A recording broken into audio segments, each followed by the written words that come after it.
Yo, what's going on, guys? It's your boy Ensty here, and welcome to my reaction and discussion to a special preview for Pokemon Journeys. As always, I'm joined with the Pokéref. I'm going to repeat again.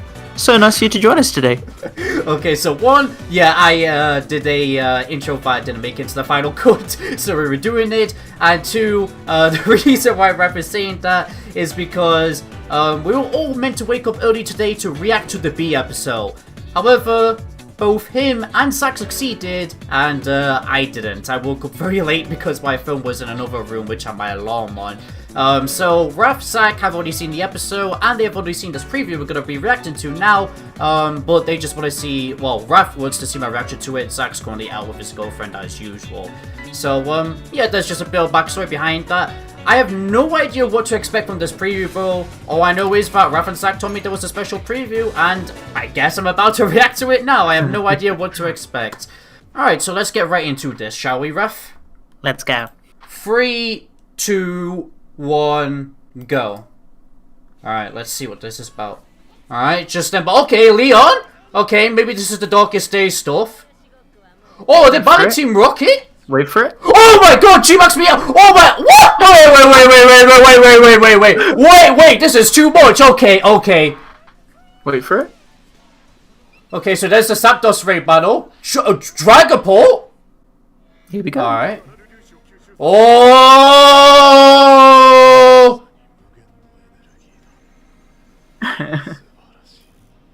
Eternatus, bro.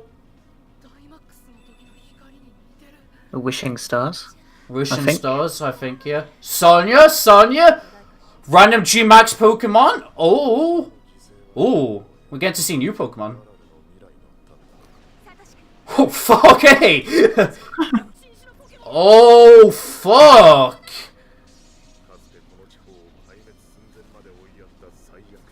Visuals are looking clean. Bro, they look beautiful, yeah. Oh, shit! Oh my god, that was in CGI as well. Wait for it. Wait for it. Bruh! What's Mewtwo doing there? The Darkest Day? What? There we go. What the? Wait, why was Mewtwo doing the Darkest Day stuff? That's crazy.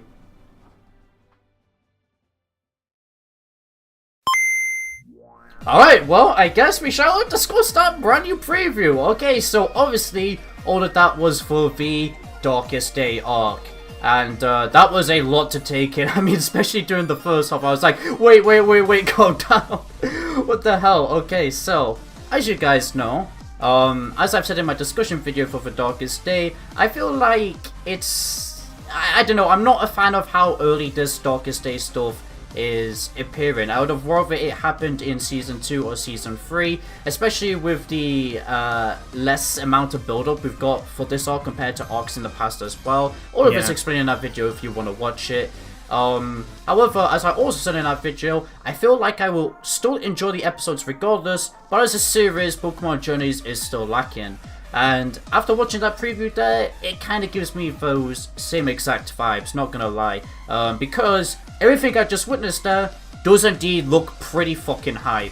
But again, I just wish it would have been structured a little bit better. I mean, sure, we can build up in this actual arc, but yeah, I mean, regardless of that though, yeah, fucking Mewtwo appearing. Obviously, Zapdos is for the Zapdos episode, I'm guessing. Random Pokemon Dynamaxing. Yeah, it's exactly going how the Southern Shore game's story is going. Then I did notice there are more randomly Dynamax Pokemon than they did in the games as well. So that's definitely one twist the anime is doing that the games didn't, which makes me happy as well, because as I said in my Darkest Day video, the synopsis just basically repeated the Southern Shore game story, but I'm glad we've finally gotten to see something that they're doing a little bit differently at least.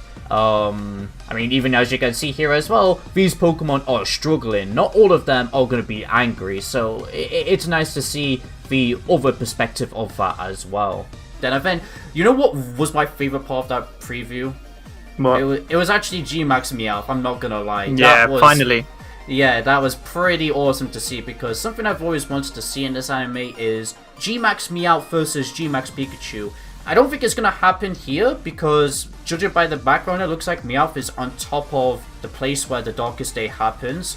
So, oh my god, Team Rocket are gonna help Ash and, oh my god, they're gonna join the battle against the Eternatus. Zapdos. That's crazy. And Zapdos as well.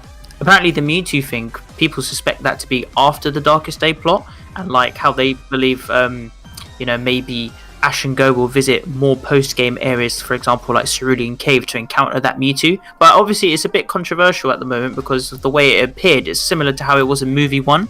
So we're not too sure, but you'll probably have a nice analysis video to come up with that anyway, so I'll let you express your thoughts, obviously, when that comes out. No, I think that this is just going to be the only discussion I do for this, because pretty much, like I said, most of my thoughts already in the original video. This just adds on to it, though, giving me a little bit more hope, though, because, again, I've actually got to see actual footage this time, and it does look really good.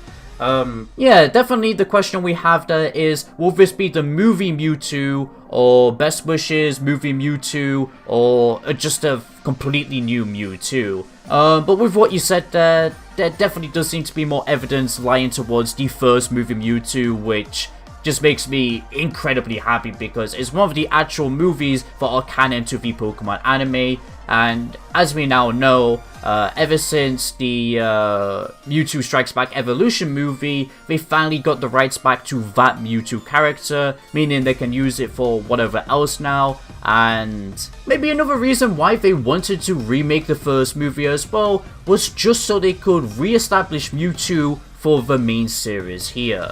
Whether it's a part of the Darkest Day or not, we are still yet to find out. But still, it's gonna be a epic experience nevertheless. I have high hopes for Mewtwo. It looks like it'll be phenomenal. I'll be so devastated if they mess this up somehow. And of course, Ash still has his memories from Mewtwo Returns, so it'll be cool to see them interact again ever since that last experience that both of them had. Of course, I don't think anyone will catch it though. It would just be another cool Mewtwo experience. Definitely, aside from Meowth, the most hype part of the preview for me, to be honest. Going back to what I was originally saying though, Team Rocket joining the fight with Leon and Go against Eternatus. That is something I didn't expect, but I'm a fan of that. That's really cool, and I guess because of the Dynamax particles in the air, that will finally allow Meowth to finally Gigantamax as well. And I'm so glad he's actually getting something this generation, because unfortunately Meowth couldn't use a Z move back in the previous series, that instead went to Marini, because Meowth is still scared to learn Night Slash, I believe it is. And then even in other series he didn't really have that much, so I'm glad he's actually getting a chance to shine, to have something as great as that, especially when the Pokemon games for some reason keep giving Meowth all of these new forms and all of that, so I'm a huge fan of that. Obviously Raihan was in that preview. There was, oh my god, I'm trying to remember all the first bits because it went by so quickly. Raihan, that's to be expected. That was confirmed on Twitter though, if I remember correctly, before this preview even came out, because well, I mean, it makes sense because in the games it's on top of Raihan's gym, for crying out loud, and even in the opening we did get to see Leon, Raihan, and Ash and Go hang out, so I suppose we'll get to see those segments in this 4-part arc as well, which I'm glad we'll actually get to see a friendship blossom between the four of them as well. Oh, and as we see here as well, Dragonite is getting significance too, which makes me really happy, as, you know, Ash has only really been using Pikachu and Riolu as of recently. I suppose the reason why Dragonite is actually here though is because, one, it is the Darkest Day arc, which is going to be the biggest arc for this series, so they want to pull as many cool moments as they possibly can, which Dragonite can definitely help towards that, with him being a pseudo-legendary. And two, Riolu's own personal development arc is almost over anyway. It didn't evolve in the B episode, I know that because Raph accidentally spoiled it for me. So I definitely think my theory of Riolu and Raboot evolving in the battle against the Eternatus is even more sturdy now. I see it happening 100%, and that would be such a cool fucking moment. Something that caught my eye in that preview as well, Eternatus is CGI there. That caught my eye straight away.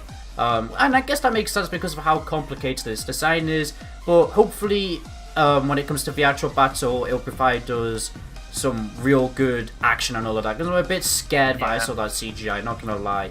Alright, so what we also saw in this preview, of course, was Rose and his assistant, and again, he only had one moment in an episode before this 4-part arc, and that was just literally a 3-second cameo, pretty much, just to say, oh yeah, here's the guy who made the Pokemon World Coronation series, and it's like, alright, and then he disappears, and now he's coming again. So I really hope they managed to somehow make his character good in these 4 episodes, make his plot as good as it was in the Shining Show games, managed to get his points across nicely and all of that, because, yeah, 4 episodes for 2 new characters there, that does have me a little bit worried as well. But that, aside from that, again, I'm hyped for everything else, though. And then, yeah, like, the final thing I believe I remember seeing from that preview as well, of course, minus Sashi and Zamazenta, which, of course, like I said, I think it's pretty obvious Ash will have Sashi and then go Zamazenta. It did look like Leon and Ash were fighting Team Rocket at the start of the preview before it then cut to the fight against the Eternatus with G-Max Meowth. Yeah. So that would be a pretty cool thing to see as well, in my opinion. Ash battling alongside the champion. Gonna be good development for them as well. Like Zach said, you know, it'll build up their relationship, and when they battle, it's going to be even more, you know, greater. Yeah, 100%. And yeah, that's all I've really got to say about that preview, to be honest. Is there like anything else you want to add on to that, Phil Ruff? I mean, one point that I brought up in my video that I want to just bring out here as well is that it's great that we're seeing Go use, you know, the Dynamax mechanic. Of course, like, from the development of how he was like really scared in episode 7 of battling, to now like learning about Mega Evolution with when Gherkin was there, and to him for now use Gigantamax and Dynamax. Is, you know, it just goes to show how confident he is. And we've even seen examples of it with him in Flygon and Aerodactyl, you know, his previous captures as well. So it's good to see him, you know, push himself a bit more. And he really is starting to show himself off to be a really good protagonist. Obviously, there's still a lot more to go, but in this sort and like certain circumstance, especially for an arc like, you know, the big Galar climax, he's looking like he's pushing himself to be a brave individual. Yeah. I completely forgot about him having the Dynamax band. Yeah, he's gonna... I mean, it makes sense as well because we saw G-Max Meowth, so I guess everyone's gonna be Dynamaxing or Gigantamaxing their Pokemon. So that makes sense, and it's gonna be cool to see that. And, I mean, yeah, it makes sense for Go to have this now. I feel like we've seen enough development for him as a trainer to earn a Dynamax band. I mean, I still wish we saw some of his battles on screen that were important, that isn't just Team Rocket, such as the fucking Karate Master, but, with other episodes establishing how good of a trainer he is now, the best example being the Flygon episode, I feel like he really does deserve this indeed. But, alright, there you have it. That was the special preview. And well, me and Raph are now gonna go react to the B episode. Again, he's seen it, I haven't, so I'm very interested to see how this B episode will go. But if you did enjoy this discussion video and reaction, then as always, please be sure to consider leaving a like, a share, and if you're new here, a subscribe along with the invite bell icon to stay in loop with all things Pokemon anime related. Thank you for watching, everybody. This is Entity Maze, I'm for PokeRaph, signing out. Oh baby.